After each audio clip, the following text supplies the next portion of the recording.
দোলযাত্রার পর রথযাত্রা, বঙ্গে ফের ছুটবে বিজেপির রথ। ভোটের বাংলায় হিন্দুত্বে শান দেওয়ার চেষ্টা।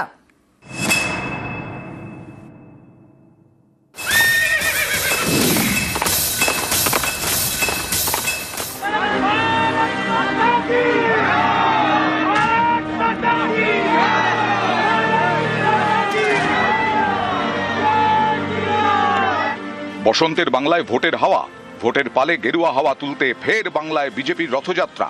৩রা মার্চ দোল, এই দোলযাত্রার পরেই শুরু হবে বিজেপির রথযাত্রা।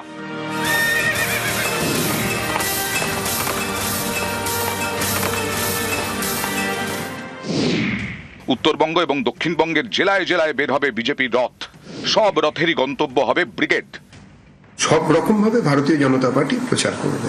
এই মুহূর্তে পশ্চিমবঙ্গের জনতার কাছ থেকে পরামর্শ নিচ্ছি। 1043টা জায়গায় এখনো পর্যন্ত বক্স বসিয়েছি, সেখানে প্রচুর পরিমাণে পরামর্শ জমা হচ্ছে। নতুন যে রেনেসা আসতে চলেছে বিজেপির সরকারের সময়, যেটা পশ্চিমবঙ্গের জনতার সরকার হবে, সেটা আগে তৈরি করছি।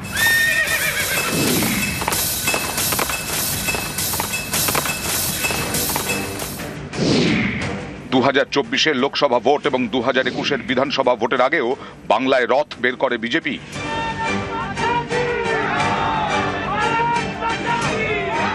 রথযাত্রার সঙ্গে বিজেপির ইতিহাস জড়িয়ে। রাম মন্দির তৈরির লক্ষ্যে 1990-এ রথ বের করেন লালকৃষ্ণ আডবাণী। গুজরাটের সোমনাথ থেকে উত্তরপ্রদেশের অযোধ্যা পর্যন্ত এ নিয়ে সে সময় দেশ জুড়ে শোরগোল পড়ে যায়।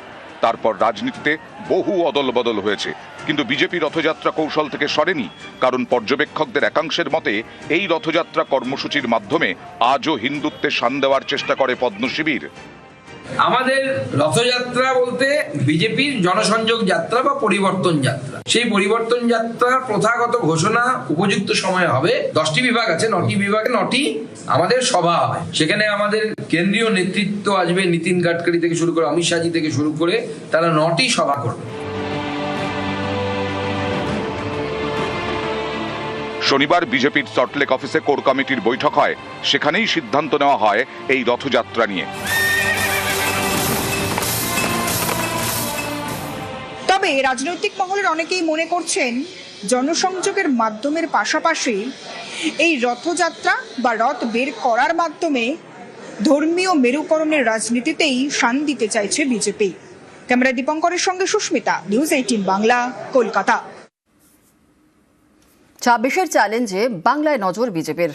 গতকালই দিল্লিতে অমিত শাহ শুভেন্দু অধিকারীর বৈঠক। কেন্দ্রীয় স্বরাষ্ট্রমন্ত্রীর সঙ্গে সাক্ষাৎ রাজ্যের বিরোধী দলনেতার। বাংলার ভোটে রণকৌশল নিয়ে শাহ শুভেন্দুর কথা। রাজ্যসভা ভোটে বঙ্গ বিজেপির প্রার্থী কে, তাই নিয়েও আলোচনা। রাজ্যসভার প্রার্থী নিয়ে আগেই এই বিষয়ে শ্রমিকের সঙ্গে কথা হাইকমান্ডের।